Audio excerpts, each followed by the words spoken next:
Oh man, The Office sure is great. At this point, it feels even redundant to explain what the show is, but in case you haven't heard, The Office is a mockumentary-style comedy series that showcases the misadventures of several office employees working for a paper company.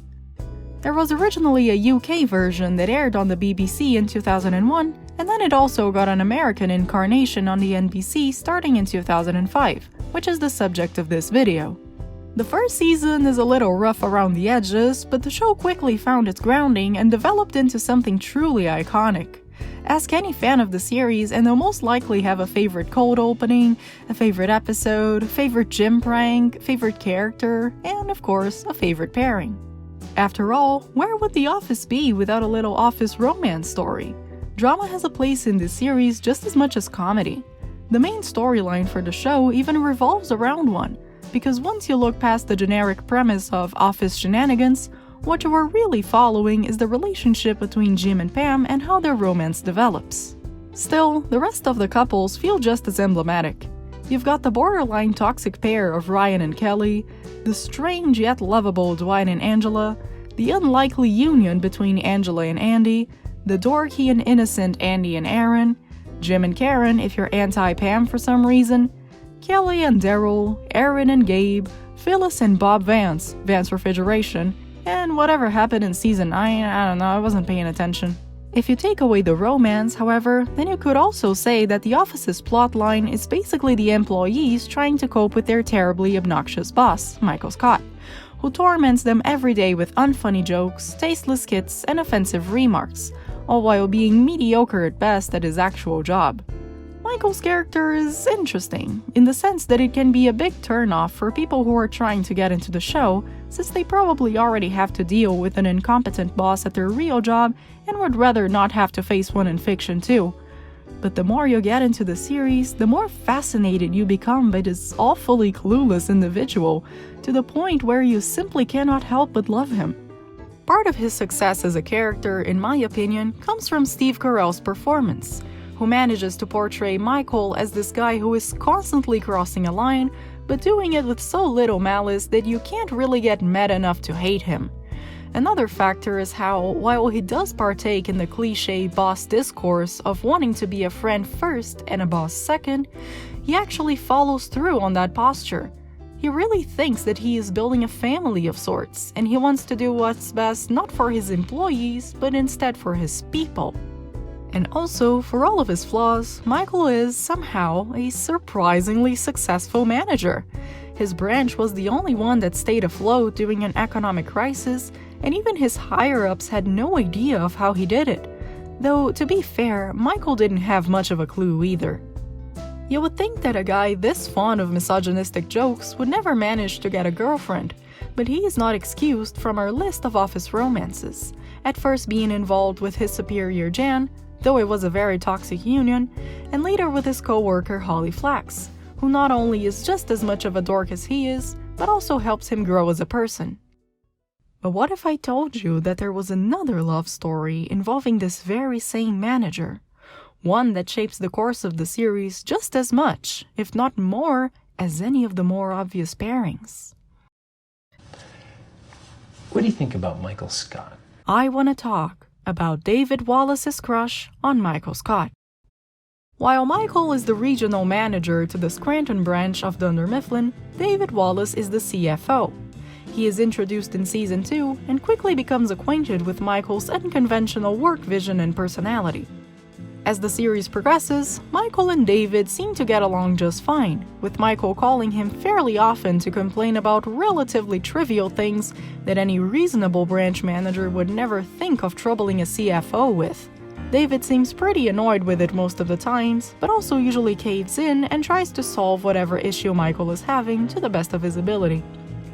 Several things about Michael seem to puzzle David, such as how he manages to make his branch perform so well. In Season 3, when Michael comes in for a job interview, David seems relatively pleased to see him. We later learn in Season 4, however, that David had never really considered him to be a serious contender for the position, even though he still thinks that Michael is a pretty nice guy. In Season 5, Michael had to end his ongoing relationship with Holly Flax because she had to be transferred to a different branch, and he's pretty upset about it. David sends him on a business trip to Canada, both as an attempt at cheering him up and also because Michael was the only one who would go there during the winter.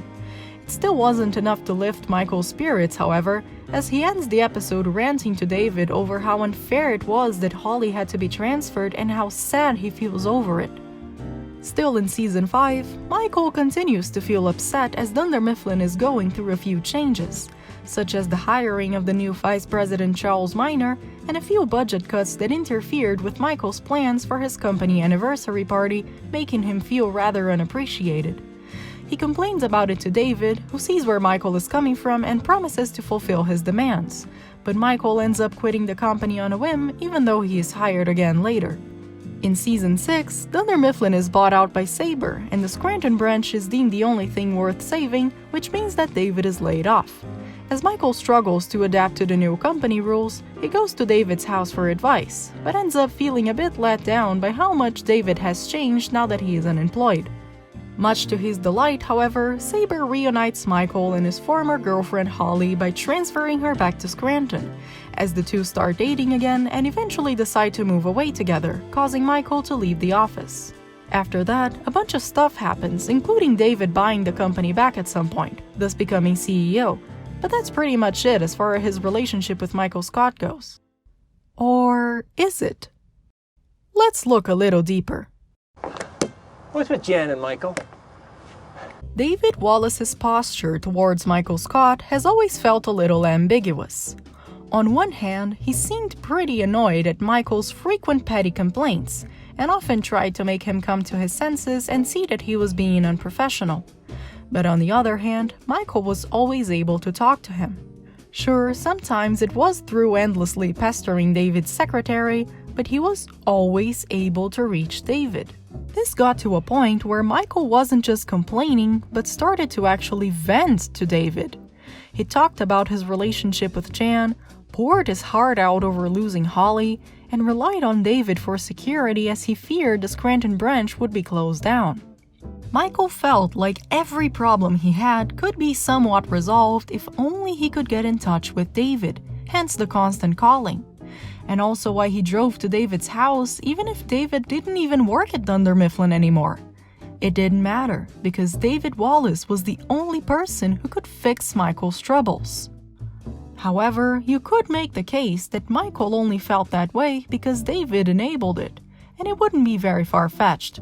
After all, David did answer to those phone calls and listened to Michael as he vented, even if he did feel a little bit annoyed. Giving Michael what he wanted was usually the quickest way of getting him to back off, aside from just hanging up on his face. So it is possible to understand why David would go through with Michael's demands, even because they usually weren't all that big of a deal. But what about the times when they were a big deal?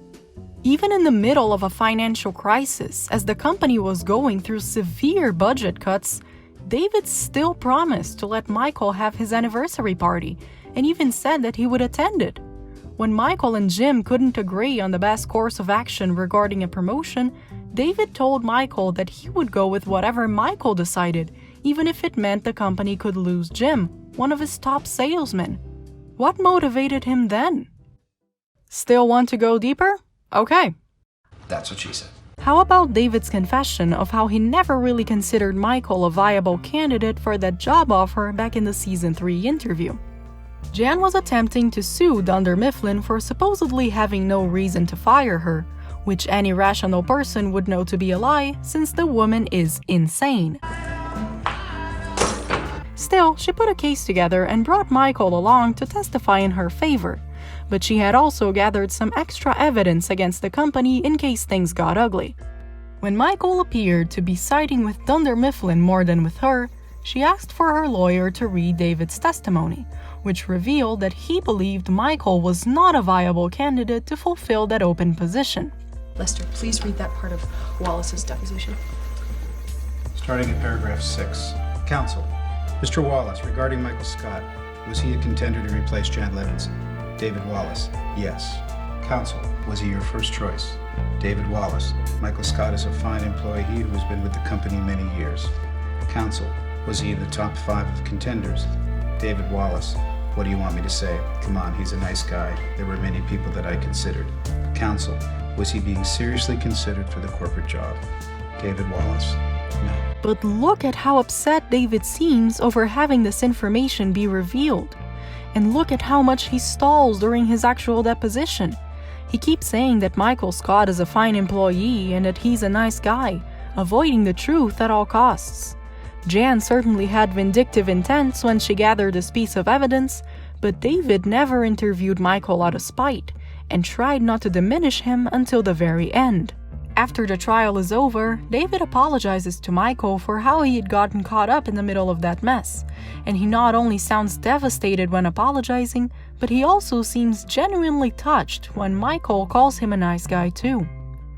And despite everything, Michael still sides with Dunder Mifflin, even if he'd just been shown that he had no chance of progressing professionally in that company, all because David said that he was a nice guy. To him, that's what it means to be valued. He searches for feelings and bonds over everything else. And look at David's smile upon seeing that Michael would still take his side. Let's also talk about Holly Flax. Holly is amazing because you think there's no way Michael would ever find a woman that could tolerate him, but then she shows up and she's literally perfect. The writers did a really good job in making her just as goofy as Michael, but way less offensive, in a way that actually manages to tone down Michael's offensiveness too. Though by that point in the series, he already wasn't as aggressive as in the earlier seasons. Michael and Holly have great energy together and seem really passionate about each other. In one of their dates, however, they accidentally leave the building unlocked as they leave late, which causes the office to be broken into. In order to make up for the lost goods, they organize a fundraiser hosted in the warehouse. Even David shows up. The event turns out to be a huge success, and they manage to raise some serious money. Everyone chills out after the bidding is over as Michael and Holly share a moment and celebrate their accomplishments by kissing. And then the camera pans to David. Cut to the next scene, and David is being interviewed by the camera crew. I did not know that Michael was dating Holly. We don't get to see the full question, but it's pretty easy to guess through context. He was probably asked if he knew about Michael and Holly's relationship, to which he says no. But look at how annoyed he sounds when he says it, as if he's being forced to admit it. Going back to his deposition at Jan's trial, we know that David will stall for as long as possible when he doesn't want to answer a question truthfully. We don't know how long this conversation with the crew had been going on for, but it's not a stretch to think that it was probably a lot longer than a single question. Even if one question is all it took, David Stone shows us that this is not a trivial thing. On the very next episode, Holly is transferred away from Scranton, specifically because the company found out about their relationship. 2 episodes later, Michael is ranting to David on the phone over how upset he is that Holly had to go away, because David was the one who made her leave. David's crush on Michael never really turns into anything. I never really expected it to anyway. Dead-end office crushes are just as common as office romances. The 2 boys part ways when Michael leaves, and David has his own separate professional journey on the later seasons. Besides, he is shown to have a wife and kids, which could also discourage him from doing anything about his feelings.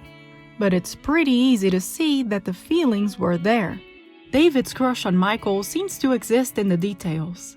It's stuff like how he always answers Michael's calls, or tries to fulfill his petty wishes, or keeps claiming that he's a nice guy. It's there when he makes Holly leave, and in how he tries to cheer Michael up by sending him on a business trip because he knows that it's his fault. It's there in how he drove all the way to the fundraiser event even if he didn't have to, all because Michael probably asked him to come. And he came, even if it was the most frivolous of wishes, because it would make Michael happy.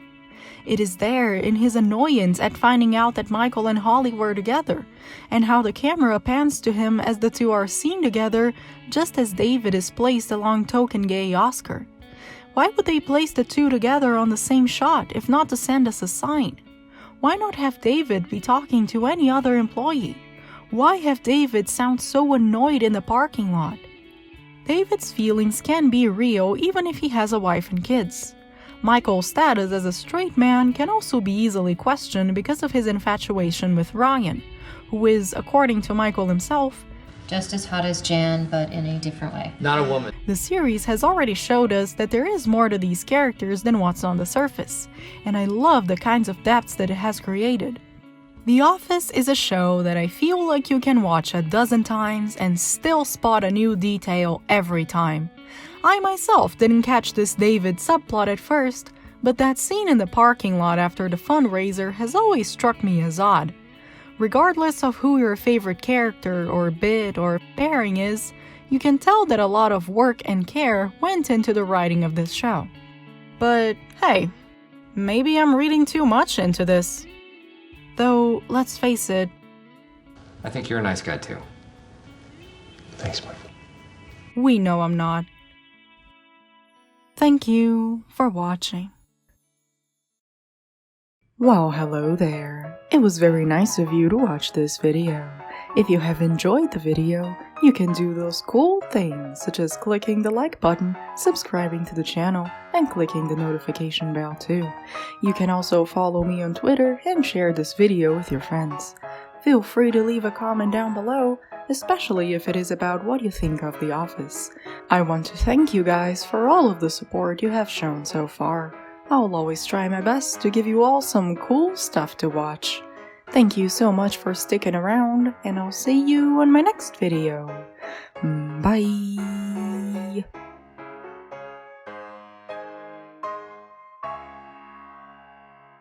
Two bros chilling in the hot tub. One. Feet apart cause they're Yes. gay.